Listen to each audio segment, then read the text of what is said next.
Welcome back, friends. I'm truly grateful you've returned to hear what happens next with Madison Blake. A man with dimples does things to me. How about you? Okay, let's get back to the story. After thinking of ways to put a certain cowboy in his place, Madison called her friend Regina. Hey, Regina, I wanted to check in with you about the computers. Seems like some hack job went wrong and infected ours. If you contacted this store, yours might have caught the virus too. Regina Jones was Madison's friend and manager of her first salon. They'd been together right from the start after they'd graduated from cosmetology school. Madison had put up almost all of the insurance money she'd collected after her husband died in a freak accident. Girl, I was just about to call you. I guess that's why our computers are acting this way. I had everyone shut them down. Are you sending someone to fix them? Yeah, but it won't be until later this week. Are you going to be okay? Shoot. You know how we did before the computers, right? I'll have everyone know to go back to that system. How are things on Fifth Avenue? Oh, it's still Fifth Avenue. I'll drop by after the work gets done here. See you soon. Maddie hung up the phone with a nostalgic smile on her face. Memories of how it all started, all the ups and downs flooded her mind. Sometimes it didn't seem real, even after all these years. She'd been a high school sophomore and Donnie had been a junior. They met one day at the bus stop going home from school. They started dating soon after. Donnie was a good guy who was good-looking and dependable. They dreamed of spending the rest of their lives together. Right after graduation, they decided to go all the way.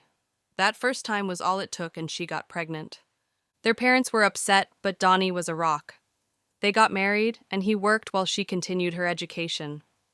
Donnie worked at the local McDonald's and kept at it until he owned the store. The money was good, but it didn't cover everything. Madison helped out with a part-time job, and they had been happy. Shortly after Brittany was born, things started to change. She knew Donnie loved her and the kids, but he began to withdraw from them. They were growing apart, and she had been concentrating on her cosmetology classes.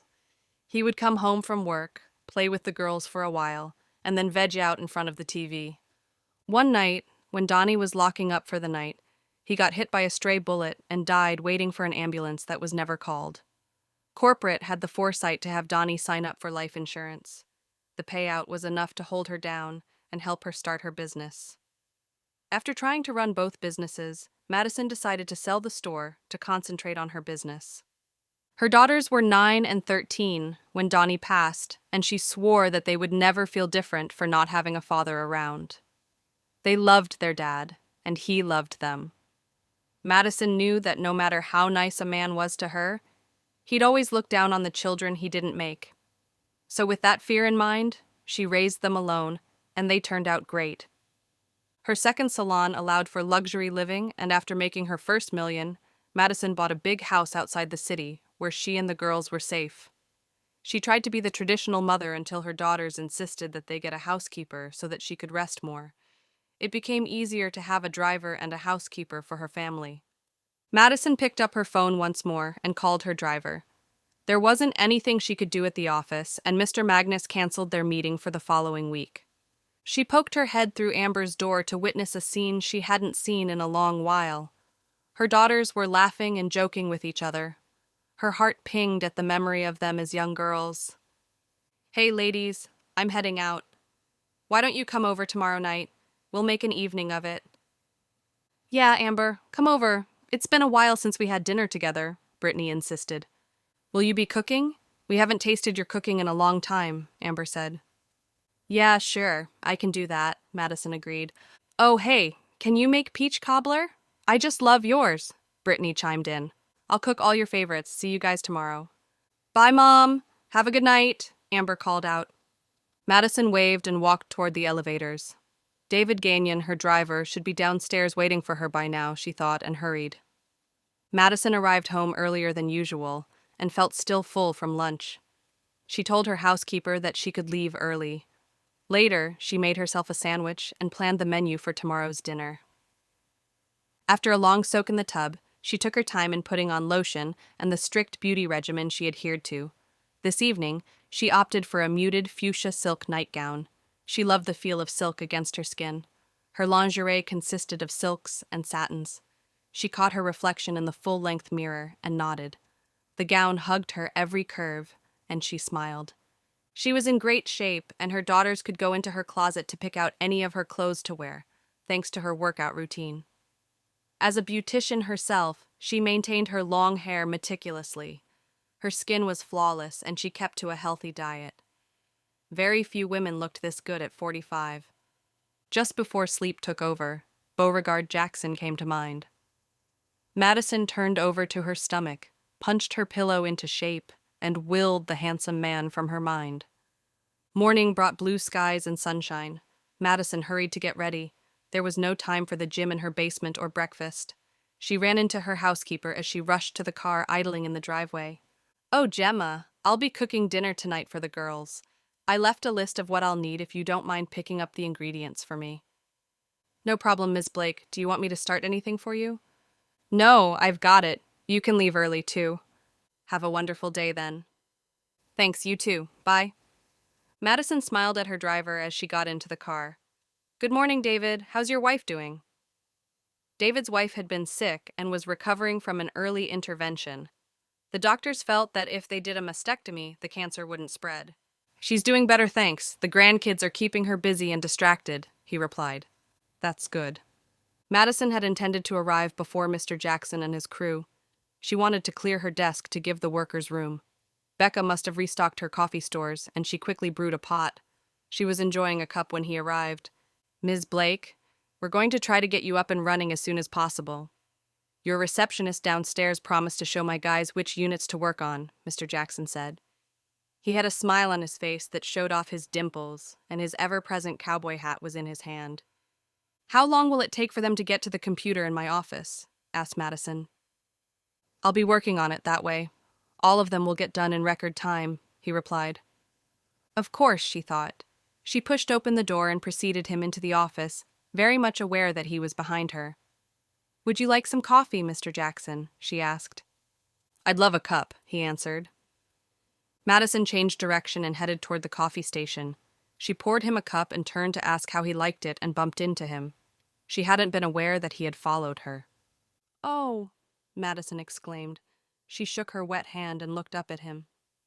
"Are you hurt?" Mr. Jackson asked.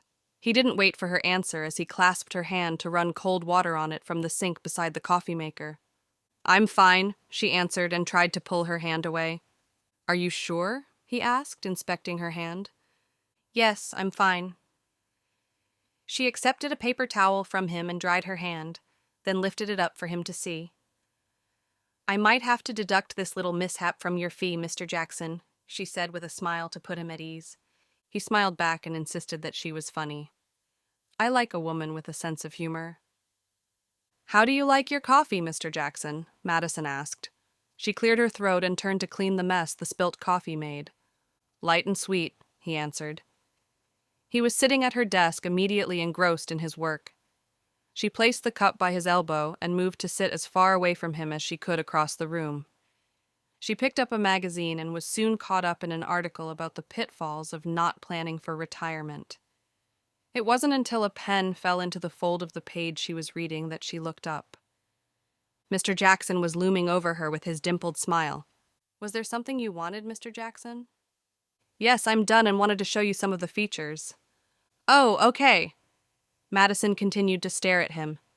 She was waiting for him to step back so she could get up from her seat. However, Mr. Jackson didn't move. Instead, he held out his hand to her. She could have easily scooted over to stand up on her own, but didn't want to appear too petty, so she placed her hand in his, and he pulled her up. Two things happened at once. One, Mr. Jackson hadn't stepped back, and two, they ended up in an embrace. "Jesus, give me strength," Beau thought to himself. This woman was trying to give him a heart attack. She smelled like lilacs, and the look of surprise on her face when their bodies touched made him want to pull her closer. "Jesus, give me strength," Madison thought to herself. She couldn't believe how much she wanted him to wrap his arms around her. Beau recovered first and cleared his throat. He stepped back and led the way back to the desk. "As you can see, this software is vastly different from what you had before. However, it is compatible with your Microsoft Business account. I'm leaving you a leaflet that highlights all you can do. I recommend that you change your passwords. I don't know if any of your information had been compromised or not, but password protecting your unit is a good way of keeping your information private. He gestured for her to sit at the desk. She sat, and he leaned over her to click on the password prompt. Madison was flustered, and with him leaning over her, she could hardly think. She held herself rigid as she typed, Donnie Blake 15. Beau frowned at her choice. The name of another man didn't sit too well with him. Perhaps you could choose something no one who knows you would guess? Madison thought for a minute and without hesitating, typed, Fathead. Beau chuckled and hit save before she could change it. To keep from looking at him, Madison reached for the leaflet. Will there be one of these for each unit? Beau finally straightened up and moved away. Yes, I'd better go check on my guys, he said, and hurried out of the office. That was a close call, he thought once he was on the other side of the door. He'd almost made a fool of himself. He was acting like a horny teenager. On the elevator, he continued to chide himself. He had no business coming here this morning. He had triple booked his men, and they were spreading themselves thin. However, it was the only way he could see her again. From the very first instant he'd laid eyes on her, he'd been captivated.